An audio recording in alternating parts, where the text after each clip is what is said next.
Edhe pa i përmbush krejt, e tash unë sa me të nime kam këta, së me vërtetu sigurisht sot, që nëse një kompani e merë edhe për një tender për themi të kësaj 18 milion euro. Edhe ato kontrata që unë si kom pa, po mund t'jetë që nëse ato nuk përparojnë, nëse nuk zhvillohet ajo pjesë, nëse nuk kryen punë, duhet në 10 apo 20% që asaj kompanie m'ia dhon, që i vjet disa miliona euro, dhe nëse kjo taktikë është përdorur, atëherë besoj që mund të kemi shpejt do thotë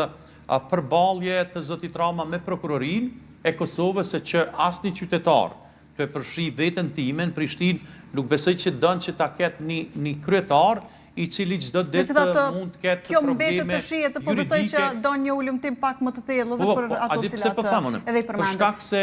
do sane mund më mshef me letra, apo do sane nuk mund më mshef me letra, kur e shet do thotë çfarë lloj punësh i kanë propagandu, kur gjë s'ka kry, edhe unë si dal tash prej emisionit juaj, se më duhet pak më shpejt më kthy, po shkoj peshë qatë liçenin te stadioni i Prishtinës. Nëse ai liçen ekziston, ka dhe 4 vite të tjera tani, ndoshta do e bëj.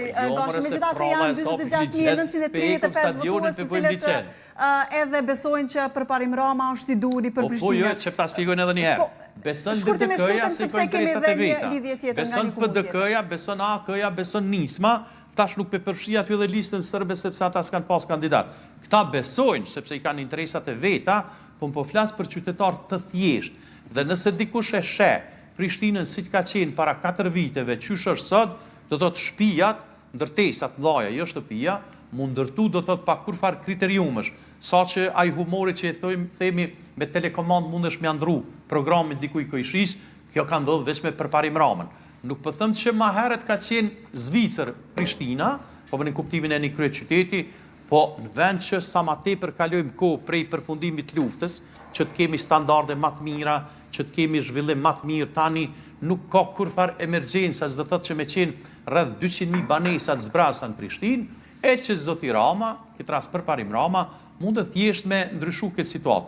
Vetëm ja imponon që me pagu tatim në pronë këtyne 200.000 banesave që janë thata që mujna mi pa natën, do thotë që s'ka kurfar drita, edhe situata paksa përmisohet, do thotë mund të ketë lloj-lloj situatash, lambje të pareve apo çfarë do që të jenë, sepse një biznesmen, kushdo që është, pa marrë parasysh, do thotë nëse ndërton një ndërtesë, ai ndërton me shit, por jo që me mbajt thatë. Dhe janë 1 milion sene tjera që mire kisë është ditën e sotme, se na vyll shumë kohë. Po, megjithatë sepse kemi shumë komuna, janë 18 komuna që kanë qenë në balotazh, megjithatë sot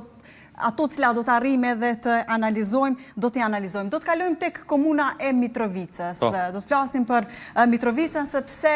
edhe gjatë kohës së fushatës ka qenë njëra ndër komunat më të përfolura dhe më të gara më ashpër ka qenë atje. Megjithatë, pas një përkrahje që